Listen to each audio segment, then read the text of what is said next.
YouTube channel. तो previous lecture में हमने किया था एवरेज स्पीड, जिसे हमने Maxwell Boltzmann law of distribution of speed की इस फॉर्मूले की हेल्प से डिराइव किया था। और आज हम करने वाले हैं उसी का नेक्स्ट पार्ट, जो कि है रूट मीन स्क्वायर वैल्यू। तो चलिए हम रूट मीन स्क्वायर वैल्यू को फाइंड आउट करते हैं।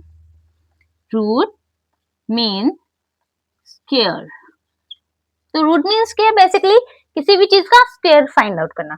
तो हमारे पास कल वो फॉर्मूला था जिससे हमने एवरेज स्पीड को फाइंड आउट किया था, वो था हमारे पास v square is equals to summation of i n i v i, ये n है भाई, i n i v i upon summation of i n, ये फॉर्मूला था हमारे पास जिसे हमने इंटीग्रल किया था।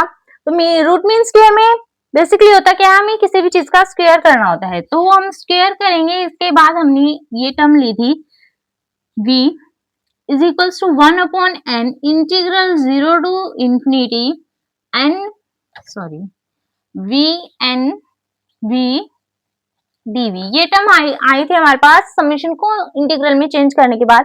तो रूट मीन स्क्वायर में बेसिकली होता है कि हम किसी भी चीज का स्क्वायर कर देते हैं, तो यहाँ v का स्क्वायर हो जाएगा, जहां जहां v है वहां v का स्क्वायर हो जाएगा।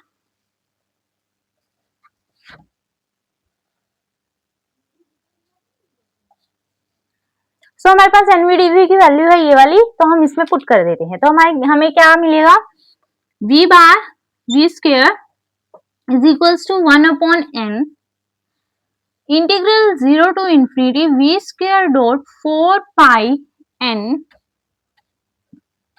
m 2 pi K T upon 2 pi m upon 2 pi K T की पावर होगी 3/2 dot V square dot E की power minus M we square upon 2 के टी डीवी। तो ये हमें फाइंड आउट होगा, ये हमारी कांस्टेंट टर्म है, इसे हम इंटीग्रल के बाहर निकाल लेते हैं।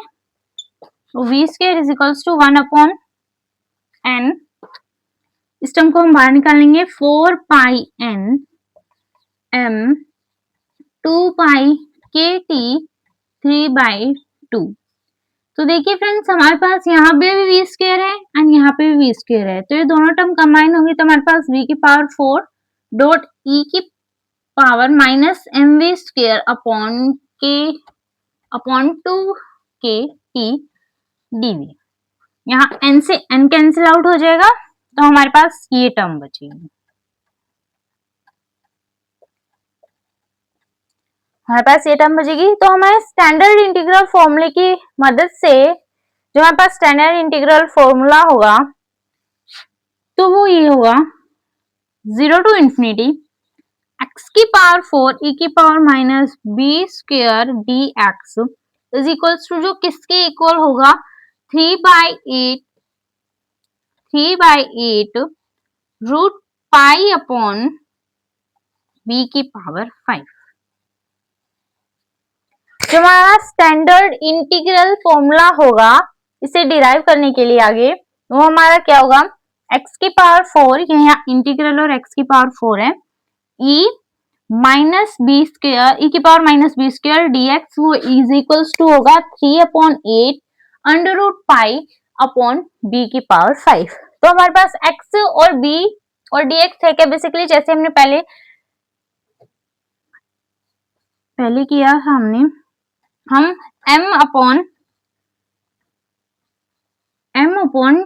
2 के टी को हमने b पुट किया था, v को हमने x पुट किया था एंड dv को हमने dx पुट किया था। हम सेम एज इट इज हम ऐसे ही करेंगे।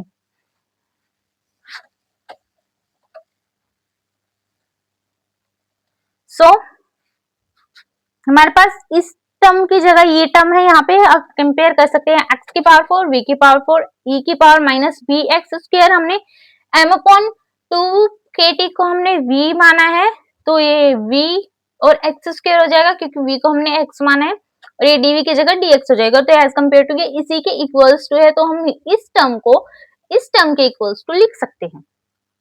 कैसे, v bar square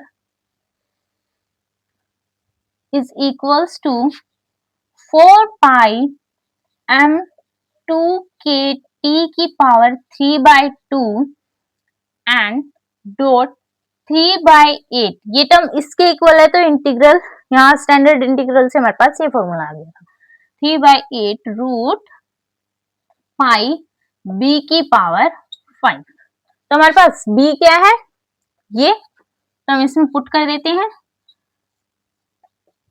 4 pi m 2 k t 3/2 dot 3/8 under root pi by b हमारे पास था m अपॉन 2 के टी, m अपॉन 2 के टी की पावर 5। तो ये हमारे पास यहाँ से हमने स्टैंडर्ड इंटीग्रल फॉर्मूले की हेल्प से इसे डिराइव किया है और हमने एनवीडीवी की जगह ये वाली टर्म यूज की है। तो अब तक हमारे पास ये ओवरऑल सॉल्व हो चुका है। एंड इसके बाद हमें करना क्या है, हम इस टर्म को सॉल्व करेंगे तो हमारे पास आएगा v square is equals to 3kt upon m। अगर हम इसे इंटीग्रल करेंगे एंड इन सब टर्म्स को हम सॉल्व करेंगे तो हमारे पास ये वैल्यू आएगी। तो हम बोथ साइड हम स्क्वायर रूट कर लेते हैं, taking square root both side. So हमारे पास क्या होगा, v स्क्वायर हमें इसका रूट करना है, ये रूट हो जाएगा, हमें इससे क्या निकलेगा, हमारे पास क्या आएगा VRM। सो VRMS जो हमारी RMS है, हमें root mean square value find out करनी थी, वो हमारी इससे फाइंड आउट होगी VRMS रूट इसका स्क्वायर रूट और वो इज इक्वल्स टू होगा इसके स्क्वायर रूट के, इसके 3kt अपॉन m। जो हमारा RMS है, जो हमारा रूट मीन स्क्वायर है, वो हमारा इसके इज इक्वल्स टू आया है।